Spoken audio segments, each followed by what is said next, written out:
Greetings, this is Minister Michael Muhammad on behalf of the New Black Leadership Coalition. I want to go to the next principle in the 13 principles of New Black Leadership. And so if you have not taken the opportunity to view our previous presentations trying to give a definition for you of what New Black Leadership is, what it means and what it is, and how to know it when you see it, then I want to encourage you to go back and YouTube the previous presentations we gave you, starting with the meaning of New Black Leadership and then moving through the first 3 principles of the 13 principles of New Black Leadership. And so today I want to move to number 4. Number 4 is what gives a foundation, or it gives life to the first 3 principles, which are sincerity, self-love, and cultural pride. Sincerity, self-love, and cultural pride. Number 4 is absolutely required in order for us to get the benefit out of the first 3 as an individual, but in particular for any leader to harness the power of the first 3. The leader needs this 4th principle. It's very critical, and that 4th principle is courage. Courage, the ability to act in the face of fear. Courage, the ability to persevere in the face of threat or challenge or danger or even doubt. Courage. We have so many intelligent, so many brilliant, so many even visionary, so many well-placed people who we may recognize as leaders, or who purport themselves to be leadership for black people. We have so many people in corporate America, so many people in government agencies, from police officers, firefighters, to mental health workers, to bureaucrats in government at every level. We have so many people in leadership in a non-for-profit area that work with youth and families and the mentally ill, the physically ill, the economically depressed, etc., etc., etc. We have an abundance of people in positions of influence, but they are not leading. We have an abundance of people in positions of power, designated power, elective power, appropriated power, but they will not and do not use that influence or that power for the benefit of the advancement or the reversal of the negative conditions that black people in America experience on a day-to-day basis. So we have to ask ourselves, how many people are in the boardroom? How many managers receive the memo, the dictate, the new policy coming out of the boardroom that is detrimental to the freedom, justice, and equal treatment of black people in America, that act on that policy, act on that memo, act on that dictate out of fear that if they speak up, they will lose their job, they may suffer ostracization, they may be blocked from promotion, they may receive a demotion. How many of us in position of management, influence, authority, leadership, in whatever domain of life we work in, where you have gone, maybe you went to school and you acquired higher learning, you spent countless hours trying to pass your courses to receive that piece of paper that says you've been properly trained in that area, or you just put in work. You started at the bottom in a mail room, a telemarketing room, or some low-level entry position, and you worked hard and you matriculated up the chain of command, the structure of that group. Now you have influence. Now you have responsibilities, but you sit back and you watch how institutions exploit poor people. You watch how institutions set policies and practices that are totally biased toward the black community in some detrimental way, but you say nothing because you are afraid. How many of our elected officials sit in City Hall and are given policies, tax hikes, the floating of bonds, the restructuring of finances, the gentrification of neighborhoods, the awarding of contracts, the awarding of grants? How many of us are involved? How many of our elected officials are aware of this, but they kowtow to the minority white, or in some cases the majority white in that particular body? They say nothing. They make no challenge to it. They mentally they turn their mind off, because the thought of speaking up, the thought of challenging, the thought of inquiring, the thought of investigating and fighting on our behalf, advocating for what is right and good for us, it is so overwhelming in their mind that they just shut themselves down mentally and even emotionally and go along with what some white male, or in some cases some white female, but usually some white male wants to do to us. See, the biggest thing that our leadership lacks is courage. But you can't have courage unless you're sincere. You see, you can't have courage if you don't have self-love. You can't really develop courage without cultural pride.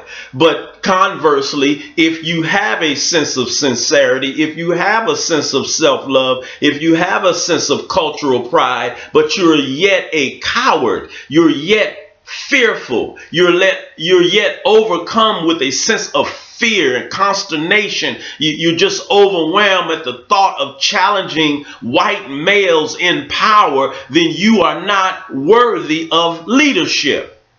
Maybe in your organization, in your church, in your mosque, in your temple, in your synagogue, you may be around even your own people, but you are under the authority, or you cohabit with leaders, other leaders, who are very arbitrary, very capricious, very uninformed, very imbalanced, very ignorant, very narcissistic, very conceited, very arrogant about how they use their position of influence or leadership, and you are yet still afraid to challenge the wrong that they do, the mistakes that they make, or the errors they make. You stand by and you watch people be disabused, abused, neglected, overlooked, unjustly and unfairly treated. You never speak up to the pastor. You never say a word to the deacon or the trustee or the bishop or the head of the usher board or the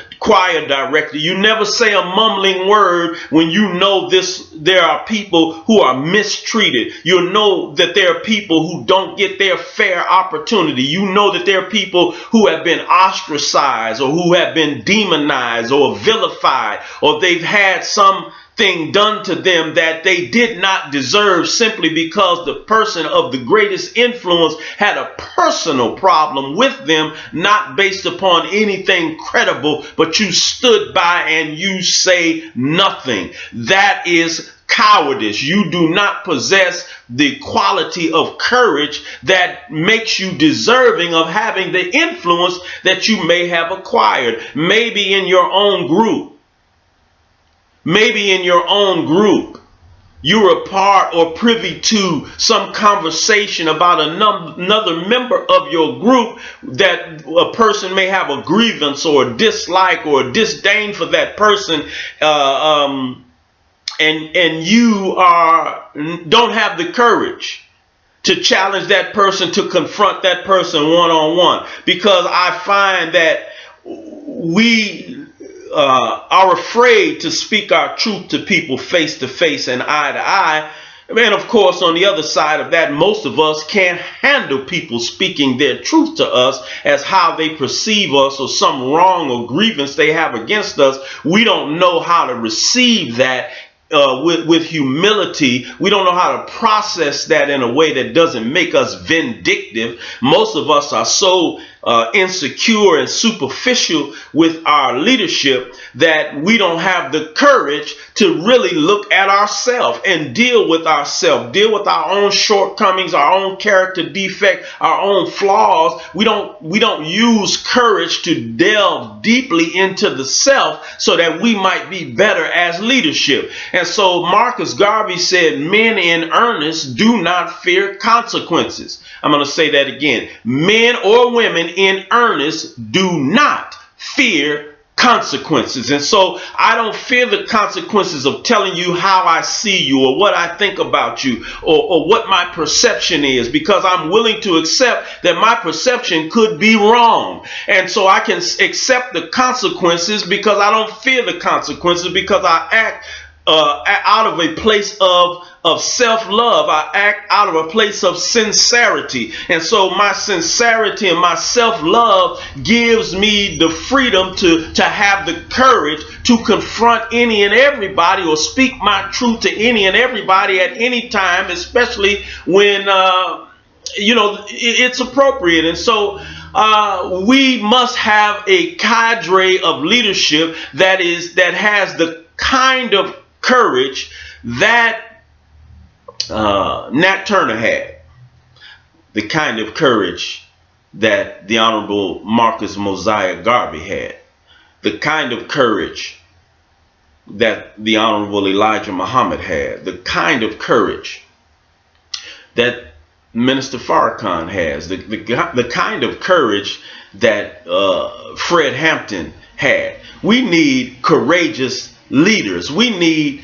leaders that are not overcome with fear. And so what we see happening today in our community is young people who are born on time without fear, but they have not received the indoctrination. They have not received the attention, the nurturing. They have not received the instruction. We have not given them the connection to our struggle so that their courageousness could be aimed properly at overcoming an oppressor who is murdering us every day through the air, through the water, through the food, through all of the practices and policies of government and corporate America. It is designed to cull the black population off of this planet and only leave behind those who do not have a sense of sincerity, a sense of self-love, a sense of cultural pride, and the courage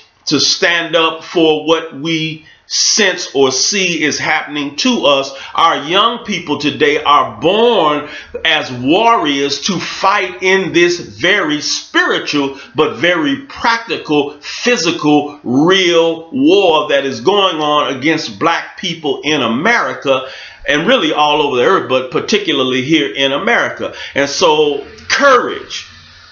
Too many of our mothers, too many of our fathers are tainted with fear, do not have courage. And so when we see a man or a woman, a young person in particular, or it doesn't matter about age, but when we see a person stand up against the norm, when we see a person stand up against the law, when we see a person willing to stand up and defy police or defy some authority figure, many of us get afraid. Many of us, we just feel uncomfortable. We get nervous. And so we start to blame them we start to see them as the problem, but not the oppressor as the problem. And so we have many leaders that they trot out, many pastors and whatnot that we trot out or are trotted out whenever there's an uprising, whenever there's somebody who stands in the wind against oppression. Many of us allow ourselves to be used and trotted out by the mayor, the governor, or whoever it is to make apology for the system and to condemn those who stand against the system.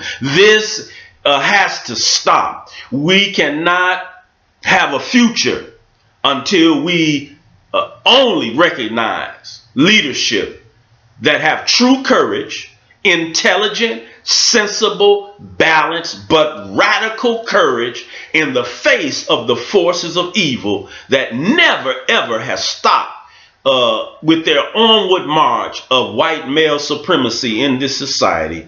So I want you to think about this fourth principle of courage. And if you don't have courage, I want you to work on the first three principles. And as you nurture yourself in those first three principles, you over time, you will find yourself becoming bolder and bolder and bolder with regards to your advocacy on behalf of black people, your people, right here in America and throughout the world.